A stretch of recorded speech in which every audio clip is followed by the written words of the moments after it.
Baik anak-anak, kita akan mempelajari bagian tubuh hewan dan fungsinya.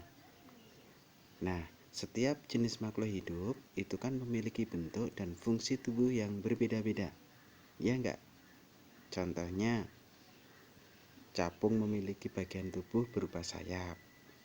Kemudian burung juga memiliki alat gerak seperti sayap, kemudian ekor. Ikan juga memiliki sirip, kemudian kelinci memiliki kaki untuk bergerak dan lain sebagainya. Nah, intinya dari berbagai jenis bentuk maupun fungsi dari tubuh itu, dari satu jenis makhluk hidup ataupun satu jenis hewan dengan hewan yang lainnya pastinya berbeda. Nah, seperti itu ya anak-anak. Baik, dari beragamnya ciri-ciri hewan tersebut, untuk memudahkan kita mempelajarinya, maka hewan dikelompokkan menjadi berbagai jenis. Nah, dasar pengelompokan hewan antara lain persamaan bentuk dari bagian-bagian tubuh, seperti alat gerak maupun penutup tubuh. Nah, kita tidak lama-lama untuk segera mempelajarinya. Nah, nanti kita akan belajar seperti yang ada di buku paket kalian. Ada beberapa kelompok hewan yang akan kita pelajari, ya. Ada mamalia, kemudian burung, kemudian reptil, amfibi, ikan, dan insekta. Nah, kita mulai dari mamalia terlebih dahulu ya anak-anak. Nah, coba buka buku kalian di halaman 2 ya. Nah, di buku kalian itu ada gambar kelinci ya anak-anak. Nah, sebelum masuk ke pembahasan tentang kelinci, terlebih dahulu kita akan membahas tentang mamalia. Kira-kira di benak anak-anak, mamalia itu apa sih? Ada yang tahu? Bukan mamanya Lia ya. Ya, baik. Mamalia itu memiliki ciri-ciri khusus atau ciri-ciri khas yang ada di kelompok hewan tersebut. Antara lainnya, 1, ya, seperti yang ada di buku kalian, terdapat daun telinga. Nah, nih, terdapat daun telinga. Kemudian memiliki kelenjar susu dan tubuh ditutupi oleh rambut. Nah, sebetulnya ada beberapa ciri lagi ya yang menjadi ciri khas mamalia, yaitu bernapas menggunakan apa? Paru-paru, betul. Kemudian berkembang biak dengan apa? Dengan beranak. Ya. Baik, kita lanjutkan. Nah, di buku kalian itu ada gambar kelinci. Kelinci memiliki bagian-bagian tubuh ya yang terdiri dari kepala, ini, kemudian badan, ini, ekor, ini, dan kaki. Baik.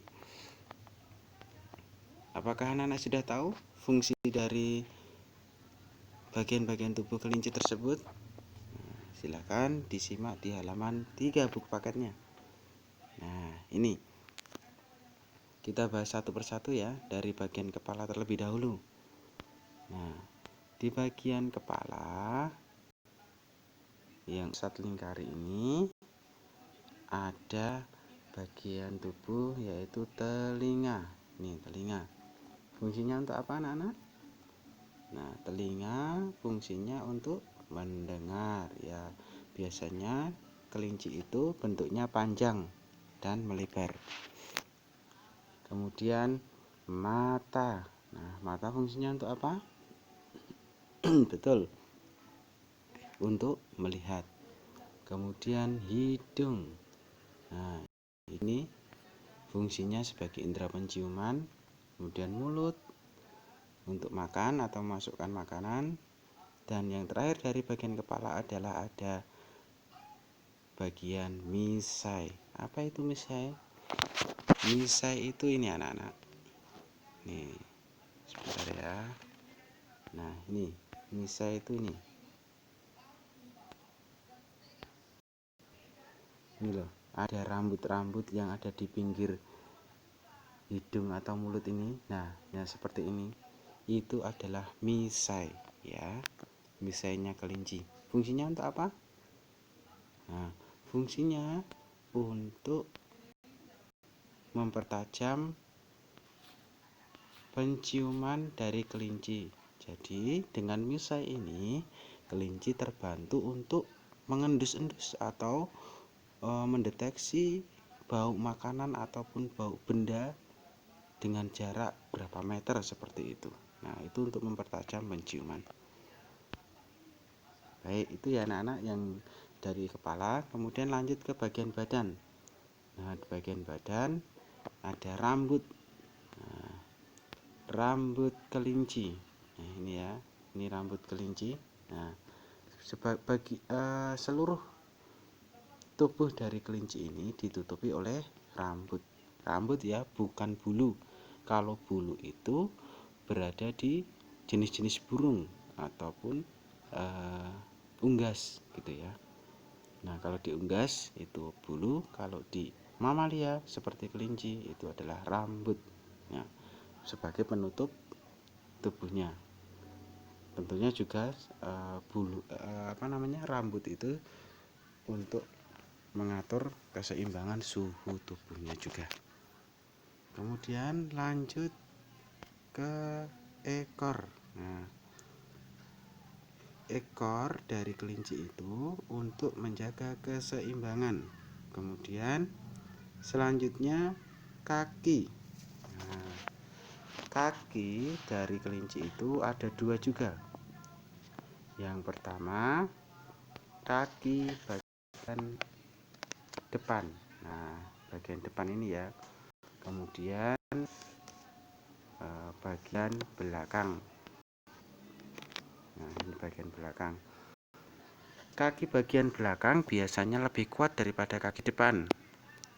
Biasanya kaki belakang itu membantu untuk melompat atau sebagai tumpuan ketika kelinci itu melompat ataupun berjalan. Makanya kaki belakang biasanya lebih kuat.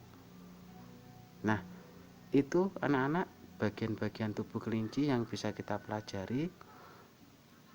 Kelinci kita ambil contoh dari kelompok mamalia ya, mamalia yang hidupnya di darat. Nah, insya Allah mamalia sejenisnya seperti kuda, kemudian kambing, kemudian gajah, jerapah, harimau, nah dan lain sebagainya, mamalia yang hidup di darat, sebagian besar, kebanyakan bagian-bagian tubuhnya itu memiliki fungsi yang sama dari kelinci ini, gitu ya. Kemudian kita lanjutkan hewan mamalia yang hidup di perairan atau hidup di air. Nah, di buku kalian tersebut dicontohkan hewan ini lumba-lumba, kemudian ada dugong. Nah, kalau perbedaannya dari hewan mamalia yang hidup di darat tadi, kalau mamalia yang hidup di darat itu memiliki alat gerak seperti kaki ataupun ekor. Nah, tapi kalau yang mamalia hidup di air itu tidak memiliki kaki, akan tetapi alat geraknya adalah sirip. Nah, baik, kita akan mempelajari bagian-bagian tubuh dari lumba-lumba ya, lumba-lumba terlebih dahulu ya. Nah, lumba-lumba ini memiliki bagian-bagian tubuh seperti Nih, lubang udara biasanya untuk membantu pernapasan. Kemudian sirip. Nah, sirip itu ada sirip punggung, sirip dada, ya, dan nanti di ekor, ya. Kemudian bagian tubuh yang lainnya adalah badan, ya. Ini badan ini. Baik. Bagian-bagiannya sudah tahu ya anak-anak. Yang bagian lubang udara ini untuk membantu pernapasan. Sirip ini, sirip dada ataupun sirip punggung dan ekor ini tentunya membantu untuk bergerak, berenang.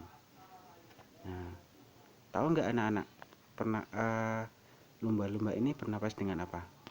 Ada yang tahu? Iya, lumba-lumba itu bernapas dengan paru-paru, bukan dengan insang.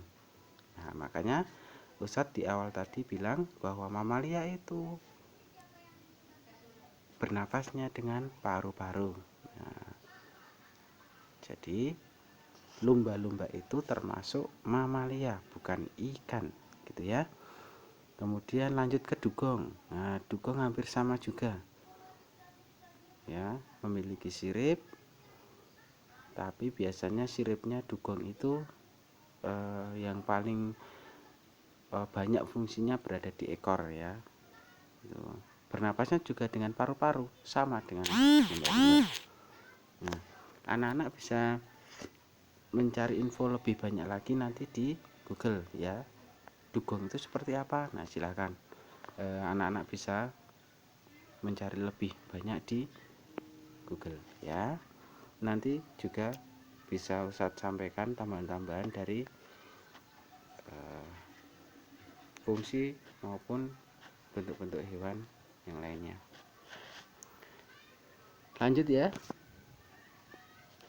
Nah, tadi kita sudah membahas tentang mamalia yang hidup di darat dan mamalia yang hidup di air. Nah, sekarang kita lanjutkan ke burung.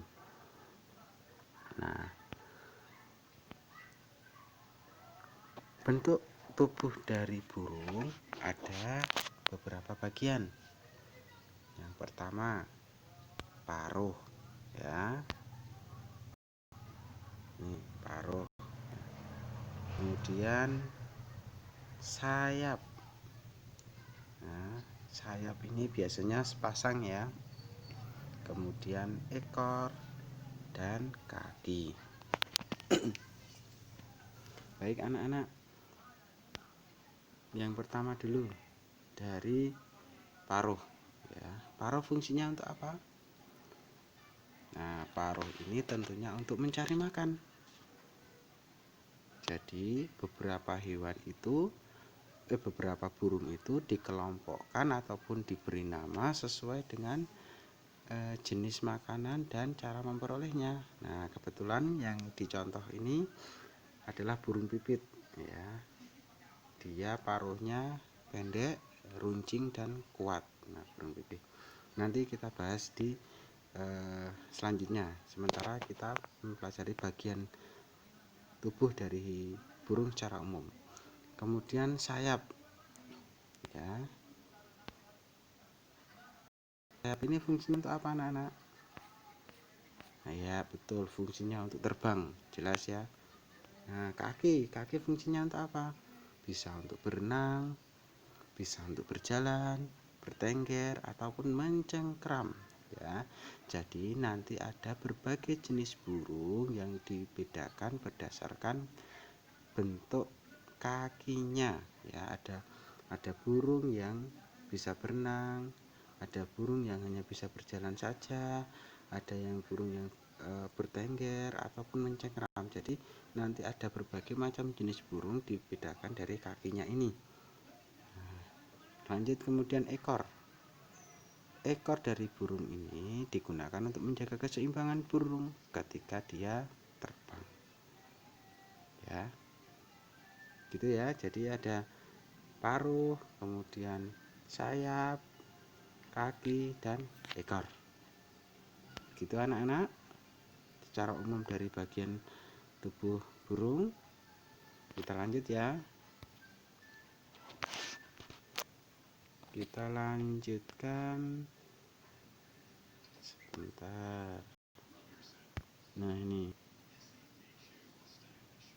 bentuk paruh burung. Nah, ini yang Ustadz sampaikan tadi bentuk paruh burung bebek atau angsa ya. Nah, jadi bebek itu atau angsa termasuk jenis burung atau unggas. Bentuk paruh dari bebek ini yaitu pipih terus agak melebar ya. Nah, ini disesuaikan dengan habitatnya. Nah, biasanya paruh bebek ini kan atau bebek ini kan biasanya mencari makan di lumpur-lumpur. Nah, makanya dia pipih dan lebar sehingga bisa mencari makanan berupa cacing ataupun kepiting. Nah, itu bisa dimakan olehnya. Nah, perlu menjadi catatan anak-anak, angsa atau bebek ini termasuk hewan omnivora. Dia makan apa saja, daun juga mau, daging seperti cacing, kepiting juga mau, ataupun biji-bijian juga mau. Makanya dia termasuk omnivora. Gitu ya. Lanjut ke paruh burung yang lainnya. Burung apa ini? Ya, burung elang. Burung elang ini mempunyai paruh yang tajam, kuat, runcing, dan melengkung yang dipunyai burung elang. Nah, jadi burung elang ini makanannya adalah daging. Nah, sehingga paruhnya ini tajam, kuat, dan runcing untuk mencabik-cabik daging mangsanya.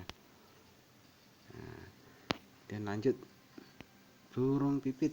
Nah, burung pipit paruh pendek dan kuat sehingga dia termasuk burung pemakan biji-bijian.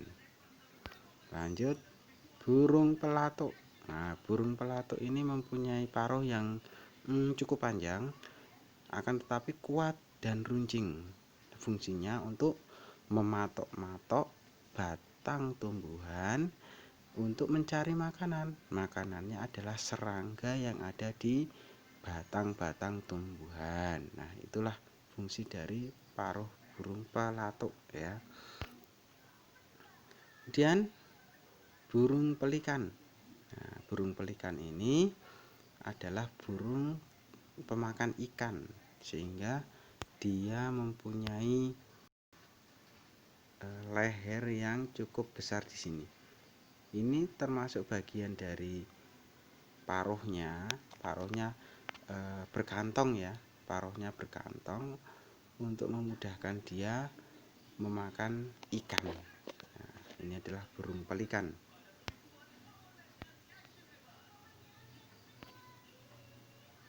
Kemudian ada burung kolibri. Burung kolibri ini adalah pemakan nektar atau madu yang ada di bunga. Makanya paruh di burung kolibri ini runcing dan kecil. Nah, biar bisa menghisap atau mencari madu di dalam bunga ini ya, gitu. Itu burung kolibri. Nah, ada yang ditanyakan anak-anak? Mungkin cukup itu dulu yang bisa Ustadz sampaikan dari berbagai jenis hewan. Untuk hari ini kita mempelajari mamalia dan burung gitu ya. Nanti akan Ustadz tambahkan untuk burungnya berkaitan dengan ini bentuk-bentuk cakar burung atau kaki burung ya. Ya, cukup sekian, kurang lebihnya Ustadz mohon maaf. Assalamualaikum warahmatullahi wabarakatuh.